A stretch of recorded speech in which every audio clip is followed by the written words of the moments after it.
noun bụ aha, adjective na-akọwa aha, pronoun bụ okwu na-anọchi aha. Adverb na-ekwu ka esiri mee ihe, verb na-ekwu ihe mere eme. Preposition bụ ebe ihe dị. Exclamation bụ okwu ekwuru n'ike. Ndeewo ndị ọma na-anọnyere m ụtụtụ m, ihe ọma, anyasị m, mgbe ọbụla iji hụ ihe onyonyo m, na-etinyere m aka n'akara ịhụnanya, tụsara m ozi ya, na-esonyekwara m. Ọ bụrụ na o nwere ihe ị nwere ịgwa m maọbụ na m na-eme nke ọma, biko deere m ya n'akara ebe nwere akara okwu. Anyị na-amanyekwa ihe ọmụmụ ebe a na-akụziri ụmụaka ka esi asụ Igbo. Gị bụ onye nne, onye nna, ọgwụgwụ na ịnọ mba ofesi, bịa ka mụ na gị kwuo, ka anyị kwuo mbọsị ọ ga-adịrị ha mfe. M ga-enye ha ohere mgbe ahụ ọ ga-adịrị ha mfe ịmụ asụsụ Igbo.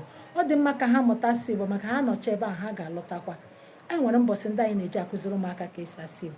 Ya wụrụ ịnọ na Naịjirịa, bịa ka mụ na gị kwuo ka akụziri ụmụazị a ka esi asụ na otu esi ede mbụ asụsụ Igbo. Aka m bụkwa nwanne gị nwaanyị, Lady Queen, Igbo Class TV.